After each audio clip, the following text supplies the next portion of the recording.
Hey guys, so let's talk about sublayers when we're running a vector engraving, not a 3D depth map or a photograph, but an actual vector engraving on a coin or some piece of metal.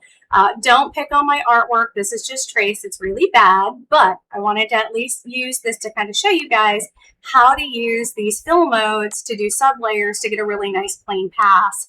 And to really blacken out what you've got going on your coins. So if we go into our cuts and layers, we'll pull this up and you'll notice that it has the first layer as a fill layer. So I'm just going to set this to a deep engrave, right? So I'm going to go 1,000. I'm going to bump this guy up to like 85%. I'm running a 60-watt MOPA fiber laser. Your settings may be different. I'm also going to run my frequency low. Remember, the lower the frequency is, the more it digs in. I'm going to leave my Q pulse alone.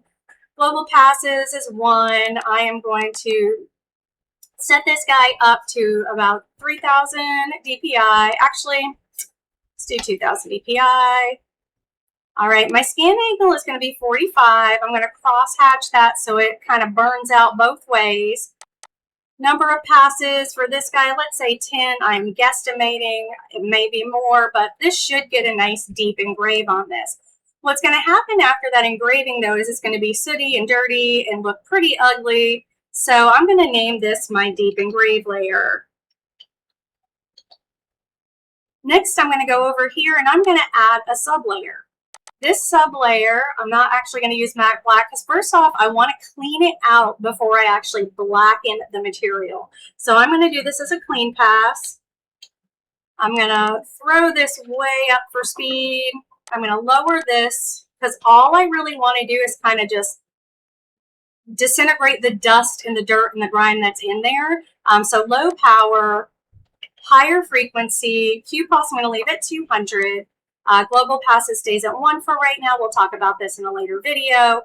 I'm also going to go ahead and make sure that this is, let's say, 0.002 scan degree angle. Again, I'm going to use 45 so that it goes this way and then that way. And that's going to allow it to clean all the nooks and crannies. I'm going to go ahead and do this at 2 passes.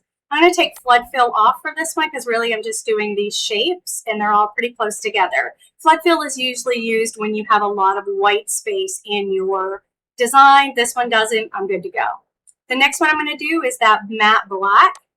This is actually going to blacken. I am using a MOPA laser, so your settings will differ if you're not using a MOPA and just using a fiber. But that's the last pass you want to do. So for me, it's 1,000 speed, 40 power, a 200 frequency with a 22 nanosecond Q pulse width.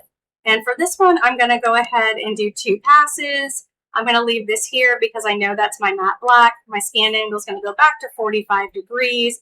And now when I run this, it's going to run a deep engrave and then a clean pass and then a matte black pass, all from one start. So I don't have to duplicate this 3 times and do 3 different layers. I can do it all right here in my sub layers in Lightburn. Hope this helps someone today.